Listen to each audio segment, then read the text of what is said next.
Hey guys, welcome back for another message on this particular platform. And as always, I am grateful for each one of you taking the time out to listen to this message. And if you are here, thank you for being here. And as always, make sure that you take this message to its entirety back to our Father in heaven and ask him what it is that he desires for you to receive from it. So we will start with our scripture of the week, which is none other than Psalm 139. 139:14, and it is a reminder that we are fearfully and wonderfully made. And the message for today is reflective of pain. And so with pain, I was led to the book of Job and what it looks like to endure pain. And so emotional pain can lead to physical pain.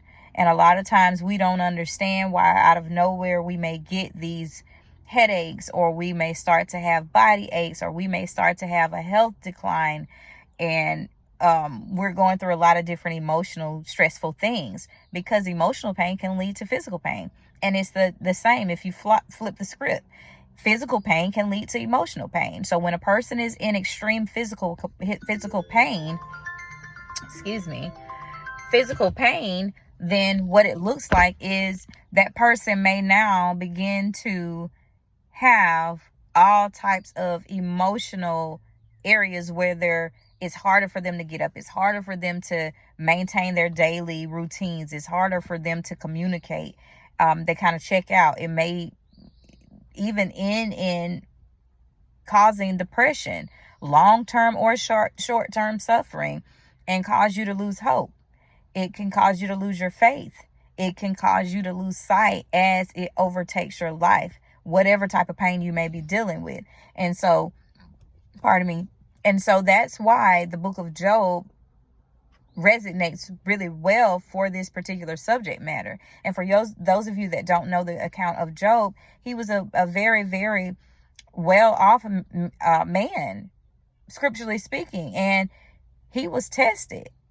Satan was given access to him to strip him of everything. But the one thing that our Father in heaven told him that he could not do was take his life.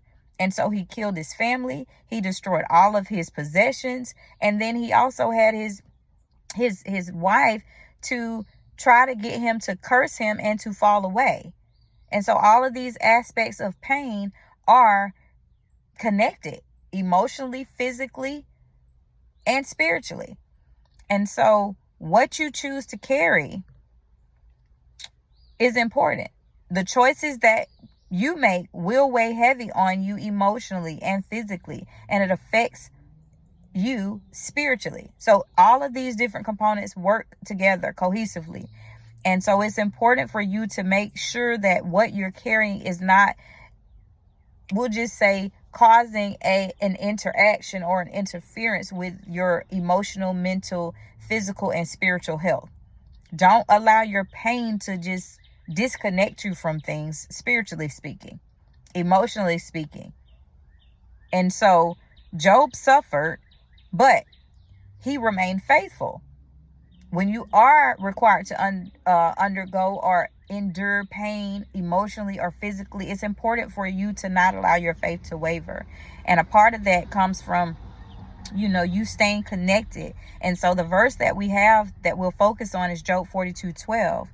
And when you read this particular verse, it shows you how Job, even though he went through all of these trials and hardships, that he was still favored in the end.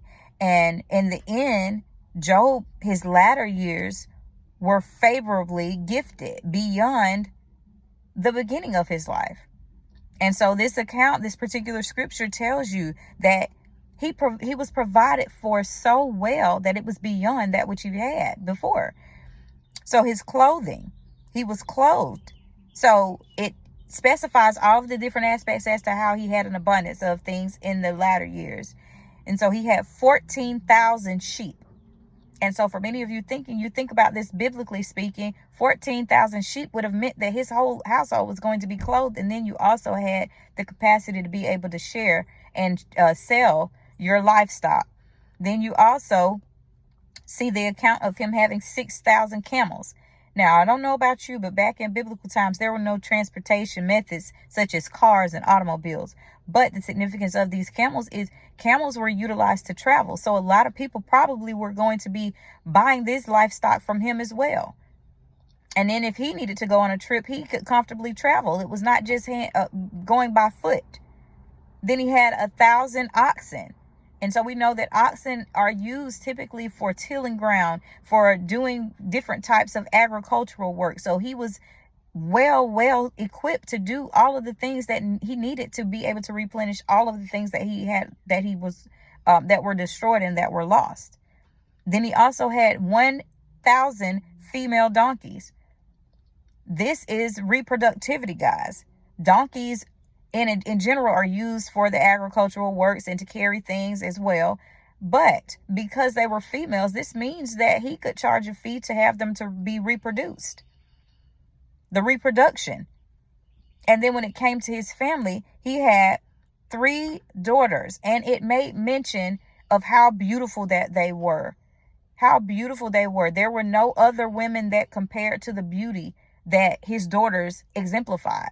And I'm pretty sure that this was not just external. It was internal and external, because you have to think, Job was a man of a great spiritual caliber. He was pleasing to our Father. This is why he wouldn't allow him to be touched. And so he also had 7 sons. And then it goes on to talk about the extent of how long he lived. He lived for 140 years, and he saw 4 generations with his grandchildren. And so he died full. So don't allow pain and grief to overtake you. Instead, give it to our Father and allow him to use that circumstance to bring about the beautiful pieces from all of the broken areas in your life. No one is exempt from life occurrences, and we're all going to face conflict, pain, grief, strife, birth, death, all of it. But it's important for you not to try to carry it all and for it to not overtake you. And so that's the message, guys. I encourage you to go back and read the book of Job. It's not a really long book, but it has so many great lessons. And so while our focal point was all of the things that came in the latter days, look at everything that he went through prior to that particular point. Look at everything that he had, but then he was tested and tempted and then lost. But because he remained faithful of how things turned out for him. And so let this be an encouraging message to someone. And as always, if this is confirmation for you and to get through that tough period of your life, to go through and keep going and not give up, and to give it all to him who is in heaven, who can provide and who is in control of it all, receive this message well. And as always, take it back to our Father in heaven and ask him what it is specifically that you may be in need of doing by faith, or what it is that he desires you not to do. Because sometimes we get in our own way too. We get in his way, and he can't work if we're in the way. And so that's all I have for you guys. And I pray that you guys continue to grow in wisdom, in stature, and in grace, and favor overtakes you in all that you do. And so I thank you guys for watching this message to its entirety. I look forward to our next message, guys. Take care.